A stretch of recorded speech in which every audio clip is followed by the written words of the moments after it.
성령이 오셨네. 성령. 어떤 마을에 전설이 내려오고 있었어요. 그 마을 사람들이 조상 쪽부터 섬겨오던 신이 있었어요. 그런데 조상 쪽부터 섬겨오던 두 신이 있었는데, 이 두 신이 사람의 모습을 하고 그 마을에 나타난 것입니다.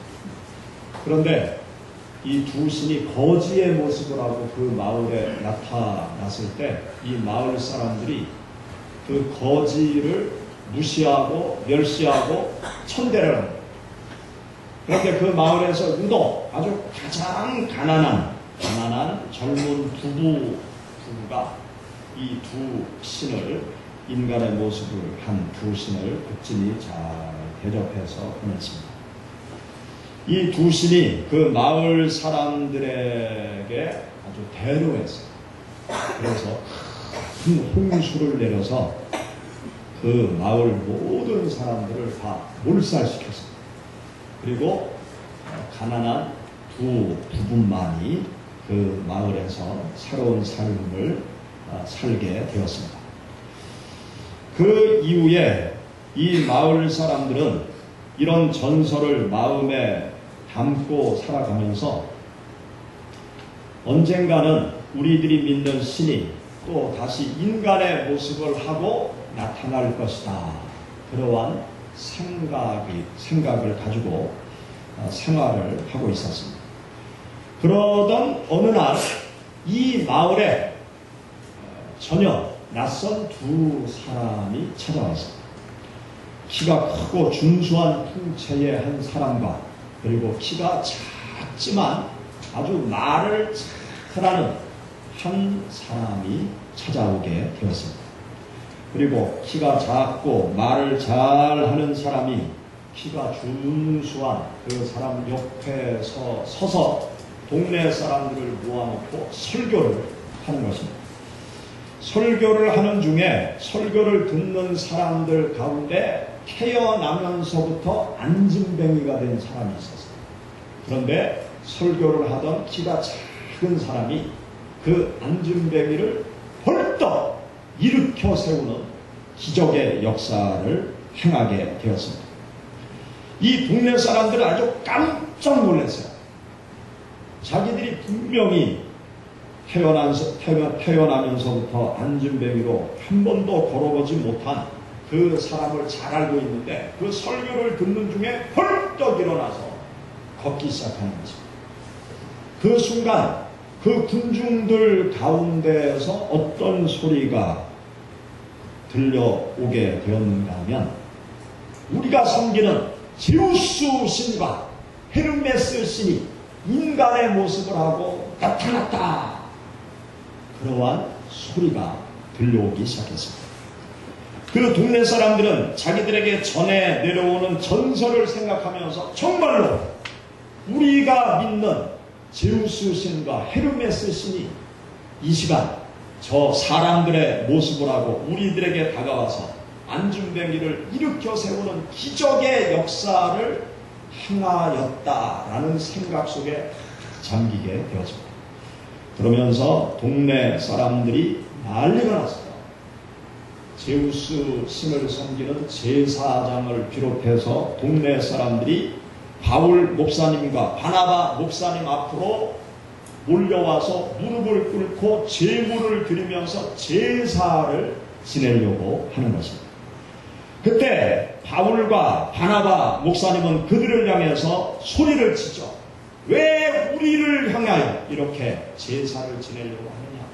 우리는 신이 아니다. 너희들과 똑같은 사람이다. 그러면서 그들의 행동을 억제시키면서 이 안진뱅이를 고친 자가 누구이며, 그리고 인생들에게 축복을 주시는 주체가 누구인지를 그 동네 사람들에게 바르게 알려주시는 메시지의 말씀이 우리가 함께 읽은 이 본문의 말씀인 것입니다. 우리가 함께 읽은 이 본문 말씀을 우리가 가만히 읽어보면 루스드라 지역에 살고 있는 마을 사람들, 이 마을 사람들은 잘못된 지식을 가지고 있었어요. 신에 대한 잘못된 지식을 가지고 이들은 잘못된 행동을 지금 하고 있는 것이죠. 바울과 바나바는 그들의 잘못된 신앙과 잘못된 생각을 바로 잡아주기 위해서 참된 축복을 가져다 주시는 분이 여호와 하나님이심을 그 루스드라 사람들에게 알려주면서 예수 그리스도의 복음의 말씀을 증거하고 있는 것입니다. 우리가 세상을 살아갈 때 올바른 지식을 갖는 것이 참으로 중요합니다. 올바른 지식을 가져야 우리 사람들은 올바른 행동을 할 수 있어요. 바른 지식을 가져야 바른 행동을 하게 되어집니다. 잘못된 지식을 갖게 되면 우리 사람들은 무지한 행동을 서슴없이 행하는 것이 우리 사람이라는 존재. 사람이 아주 고상하고 아주 학식이 높고 사람이 아주 도덕적인 것 같지만, 그러나 사람들이 잘못된 지식을 가지면요 부도덕한 행동을 하고 반인류적인 그러한 행동을 서슴없이 행하는 것이 우리 사람인 것입니다. 성경 말씀을 읽어보면 출애굽기서에 이집트 사람들이 나와요. 이 이집트 사람들은 온갖 신을 다 섬기는 그러한 사람들이었어요.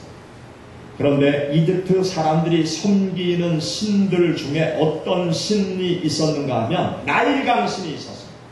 나일강 신을 이집트 사람들이 섬기고 있었어요. 왜 나일강 신을 섬기는가 하면 이집트라는 나라는 나일강 때문에 사는 나라예요. 사막시대에 나일강이 사막을 가로질러 흘러가는데 그 나일강으로부터 먹을 식수를 공급받고 그 나일강이 범람하는 지역에서 농사를 져서 많은 농작물 수확을 얻으면서 그들이 살아가고, 또 사막지역에서 나일강이 그들의 교통수단이 되어지고 나일강에서 고기도 잡아먹고 그러면서 나일강 때문에 사는 나라가 바로 이집트라는 나라입니다. 그래서 이 나일강의 은혜를 늘 받고 있기 때문에 이들은 나일강을 특별하게 생각하는 것을 지나서 나일강 신을 섬겼어요. 때마다 적당히 범람하는 나일강, 그 적당히 범람해서 나일강의 물이 넘쳐 흐르면 옥토를 그 나일강이 토해내 그 옥토에 농사를 지으면 아주 풍년을 얻게 되는 그러한 일들을 이집트 사람들은 경험하게 되었습니다. 그래서 나일강 신을 기쁘게 해줘야 적당한 때 물을 토해내서 또 좋은 흙을 토해내서 우리가 농사를 잘 지을 수 있다는 생각하에 1년에 한 번씩 아름다운 처녀를 잡아서 나일강 신에게 드리는 그러한 일을 이집트 사람들은 오랜 세월 동안 행하고 있었습니다. 여러분 생각해 보세요. 그것이 얼마나 무지몽매한 일입니까? 홍수가 나면 당연히 물이 범람하게 돼 있고, 물이 범람하면 그 물을 쫓아서 여러 가지 흙들이 흘러 넘치고 거기에 농사를 지으면 농사가 잘 되는 것은 자연의 이치 아닙니까? 그런데 이집트 사람들은 그렇게 생각하지 않았던 것입니다. 이 나일강의 신이 우리를 먹여 살린다고 생각을 하고 그 나일강 신을 기쁘게 해드리기 위해서는 처녀를 잡아서 1년에 한 번씩 인신 제물을 바쳐야 된다고 그렇게 생각을 했던 것이죠. 그래서 그들은 사람을 잡아서 나일강에 던져버리는 어리석은 일을 행했던 것입니다. 우리 사람들의 행동을 보면요, 고대 시대만이 그런 것이 아니라 현대를 살아가는 수많은 현대 과학 문명 시대를 사는 현대인들조차도 잘못된 지식을 가지고 잘못된 행동을 하는 일들이 아주 뿌리 깊이 막혀 있는 것을 우리는 보게 되었습니다. 우리 한국 사람들도 마찬가지예요. 우리 한국 사람들이 행하는 여러 가지 행동들을 가만히 보면 잘못된 지식을 가지고 참으로 어리석은 많은 행동을 지금도 행하고 있는 것을 우리는 보게 되어집니다.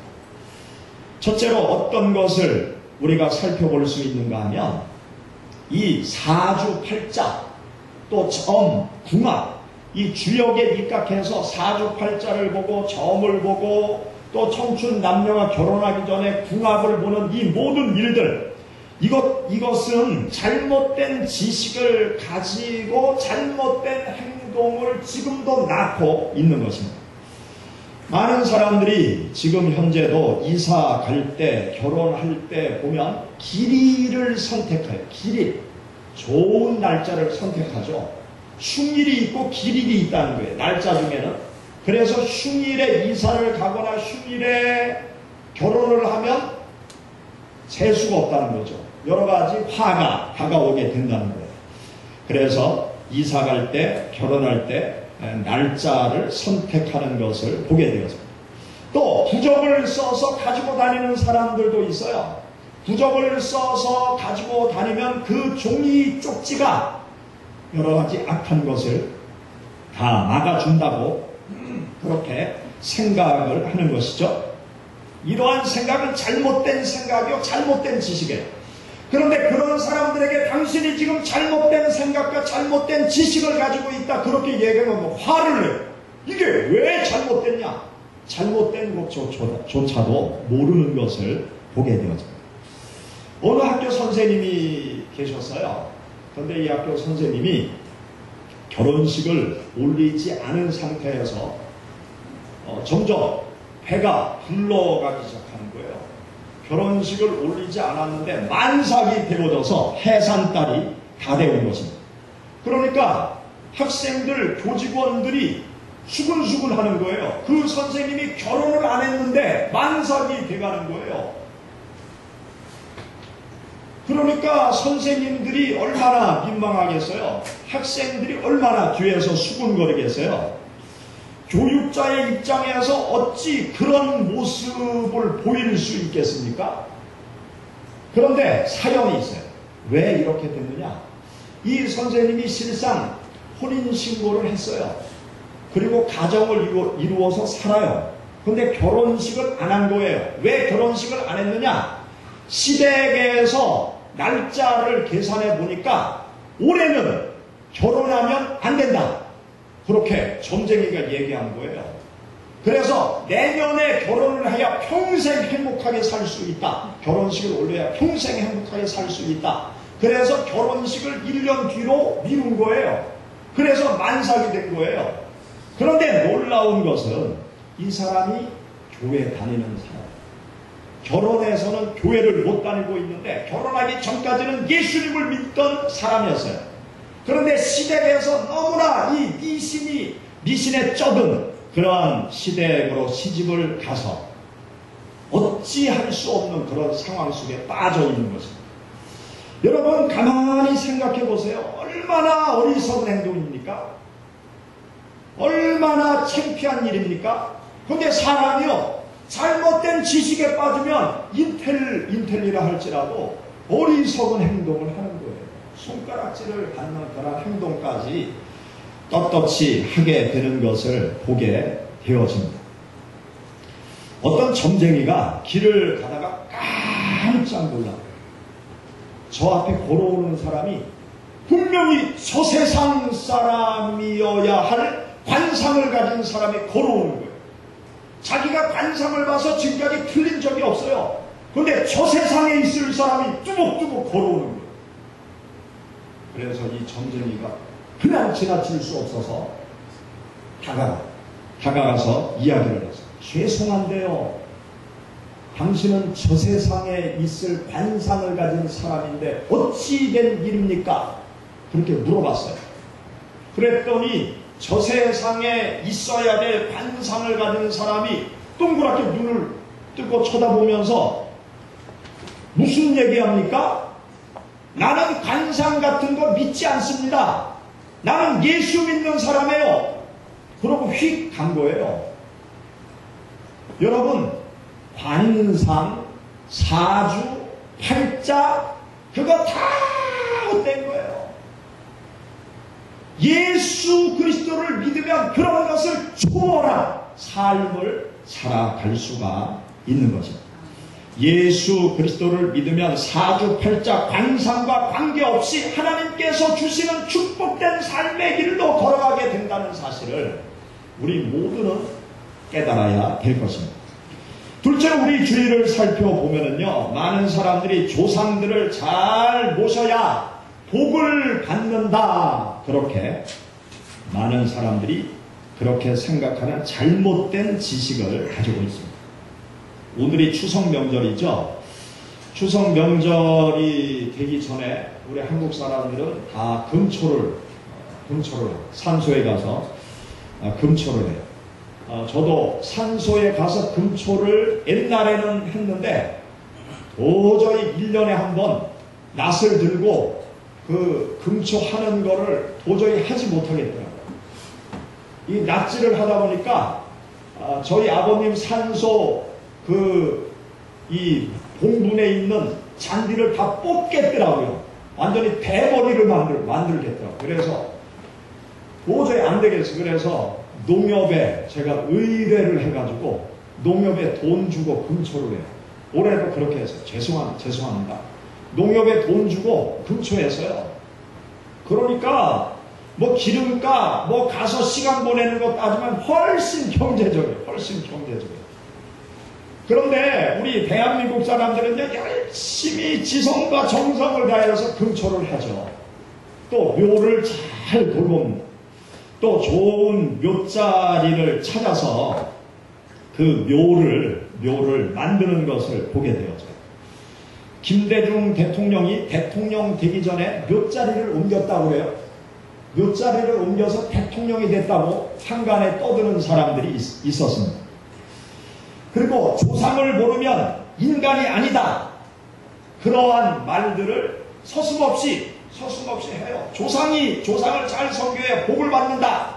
그렇게 서슴없이 이야기를 대한민국 사람들은 합니다. 열심히 제사를 지내죠. 제사를 지내지 않으면 화를 당한다. 조상을 잘 모셔야 복을 받는다. 그러한 생각들을 대한민국 사람들은 가지고 있습니다.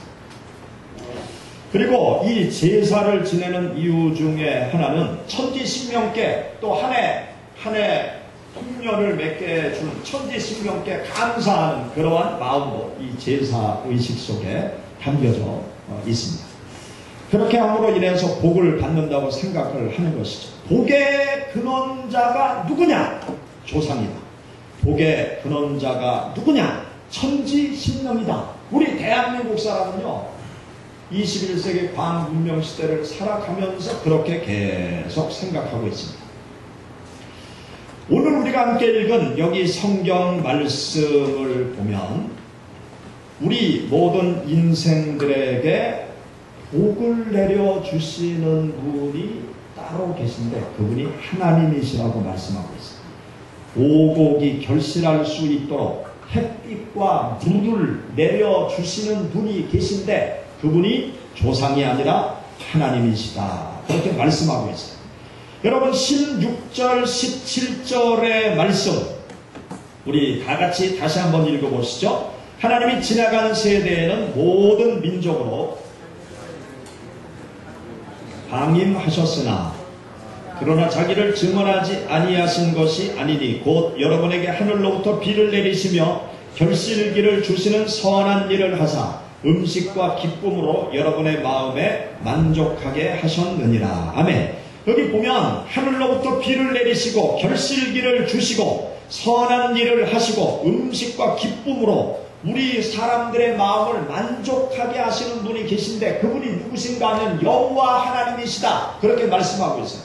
여호와 하나님께서 때를 따라 철을 따라 비를 내려주시고 햇볕도 주시고 바람도 주시고 많은 결실을 맺게 해주시고 먹을 것과 삶의 기쁨을 허락해 주시는 복의 근원자가 되시는 분이 바로 여호와 하나님이시다. 우리들에게 바울 사도는 가르쳐주고 있는 것입니다.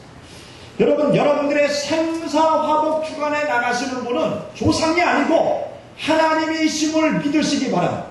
우리들의 삶을 주관하시는 분은 조상이 아니고 하나님이심을 여러분 믿으시기 바랍니다. 셋째로 우리 한국 사람들은요, 축복의 근원자는 바로 나 자신이다 라는 잘못된 지식을 또 우리 사람들이 가지고 있어요. 열심히 땀 흘려 일할 때 내가 복을 쌓는 것이고, 열심히 땀 흘려 일할 때 내가 쌓은 복을 내가 받는 거다, 그렇게 생각을 하고 있습니다. 우리가 흔히 쓰는 말 중에 어떤 말이 있는가 하면 지성이면 간천이다, 그런 말을 우리가 많이 씁니다. 열심히 성실히 땀 흘려 살면 하늘도 감동해서 복을 내려준다, 그러한 의미이죠. 그런데 이 말을 우리가 가만히 생각해 보면 이 말의 밑바탕에는 어떤 의도가 깔려 있는가 하면 자신의 노력, 열심, 땀, 흘림을 복의 근원으로 생각하는 그 생각이 이 속담 속에 깔려 있습니다. 현대 과학 문명 시대를 사는 사람들에게는 설득력이 있죠. 열심히 노력하면 반드시 무엇인가 스스로 이루어갈 수 있다는 그러한 생각을 가지고 모든 사람들이 생활을 하고 있습니다. 그런데 성경 말씀을 보면요, 복의 근원자는 내가 아니고요, 하나님이세요. 복의 근원자는 내가 무엇을 이루고 내가 무엇을 결실케 하는 것이 아니고 하나님께서 이루게 하시고 하나님께서 열매를 따게 하시는 것입니다. 여러분 가만히 생각해 보세요. 우리 사람의 노력에는 한계가 있고요. 그리고 사람이 이 세상을 살아가면서 가장 중요한 것은 내 마음대로 할 수 있는 것이 하나도 없습니다. 이 세상에서 가장 중요한 것은 내 뜻대로 절대로 할 수 없어요. 세상에서 가장 중요한 것이 뭐냐? 생명이에요. 생명. 생사의 문제. 생사의 문제를 내 뜻대로 할 수 있습니까? 할 수 없어요. 생사의 문제는 내가 어떻게 할 수 없기 때문에 생사의 문제는 내게 아니에요. 그럼 누구 거냐? 하나님의 것이에요. 하나님께서 우리의 생사를 주관하는 거예요. 그리고 화와 복, 이것도 우리 사람들이 피하기를 원하고 내가 붙잡기를 원하는 거지만 이 화와 복을 내 마음대로 할 수 있는 것이 아닙니다. 하나님께서 화와 복도 주관하시는 거예요. 또 우리 사람들이 가지고 있는 재능, 천부적인 재능, 타고날 때부터 내가 가지고 있는 재능이 있어요. 우리 사람들은요, 열심히 노력하면 어느 정도까지는 모두 다 올라갈 수 있어요. 내가 운동을 아무리 못해도요, 내가 열심히 공을 차면 다른 사람들과 호흡을 맞추면서 이렇게 축구할 수 있는 실력까지는 갈 수 있어요. 그런데 박지성처럼 손흥민처럼 축구는 죽었다 깨나도 노력해서 되지를 못해요. 천부적인 재능을 가지고 태어나야 박지성처럼 되고 손흥민처럼 되고 메시처럼 되고 호나울두처럼 되는 거죠. 아무나 그렇게 되는 게 아니에요. 공부도 저는 마찬가지라고 생각해요. 아무나 서울대학 갑니까? 열심히 노력한다고 서울대학 들어가면 대한민국 사람 다 서울대학 가죠. 서울대학에 들어가는 사람들은 제 개인적인 생각은 타고난 재능이 있는 거예요. 공부하는데 타고난 하나님이 주신 천부적인 공부하는 재능을 가지고 태어난 거예요. 그래서 서울대학 들어가는 사람은 독특하고 특별한 사람들이에요. 그거 인정해줘야 돼요. 박수 쳐줘야 돼요. 그 위치에서 대한민국을 위해서, 세계를 위해서 해야 될 일이 많이 있는 거예요. 아무나 다 서울대학 갑니까? 안 해요. 공부 열심히 하면 아무리 머리가 나빠도 중간은 갈 수 있어요. 꼴찌는 벗어날 수 있어요. 그러나 아무나 1등 하느냐? 타고난 공부하는데 재능이 있어야 1등 하죠. 이 타고난 재능, 천부적인 재능을 내가 어떻게 갖고 싶다고 해서 가질 수 있습니까? 가질 수 없는 거예요. 그것도 하나님이 주시는 거예요. 하나님. 나의 노력, 나라는 존재가 복의 근원이 된다는 생각조차도 사실은 교만한 거예요. 하나님이 복의 근원자가 되시는 것입니다. 하나님께서 우리를 이끌어 가시는 거예요. 하나님께서 때를 따라 우리들에게 복을 내려주시는 것입니다. 여기 사도행전 14장 15절 말씀 가운데 보면 여러분이여 어찌하여 이런 일을 하느냐 우리도 여러분과 같은 성정을 가진 사람이라 여러분에게 복음을 전하는 것은 이런 헛된 일을 버리고 천지와 바다와 그 가운데 만물을 지으시고 살아계신 하나님께 돌아오게 함이라. 여기 보면 헛된 일을 버리라는 거예요. 이 루스드라 사람들이 잘못된 지식을 가지고 인간을 신으로 섬기려고 하는 잘못된 그 지식을 가지고 헛된 일을 하고 있는데, 그 헛된 일을 다 버리고 천지와 만물을 지으신 살아계신 하나님께로 돌아와라. 조상이 복을 준다고 생각하는 헛된 생각을 하는 인생들아, 그것을 버리고 하나님께 돌아와라. 사주팔자 관상이 사람의 운명을 결정짓는다고 생각하는 사람들아, 헛된 생각을 버리고 하나님께로 돌아와라. 내가 복의 근원이라고 생각하는 사람들아, 헛된 생각을 다 버리고 하나님께로 돌아와라 말씀하고 있어요. 여러분들이 가지고 있는 지식 중에 말씀에 위배되는 잘못된 지식을 가지고 있으면 그것은 다 헛된 거예요. 그 헛된 지식을 다 버리고 하나님의 말씀 안으로 하나님께로 돌아오시기를 바랍니다. 하나님의 말씀이 하나님께서 여러분들의 삶을 복된 곳으로 인도하시고 영원한 하나님의 나라로 인도하시고 이 땅에서 하나님의 자녀로 올바르게 살아갈 수 있도록 하나님께서 인도하실 것입니다. 세상의 헛된 사상 속에 빠지지 마시고 하나님의 말씀과 하나님을 붙잡고 승리하는 믿음의 길로 걸어가시는 여러분들이 되시기를 축원합니다. 같이 기도하겠습니다. 성령이 오셨네.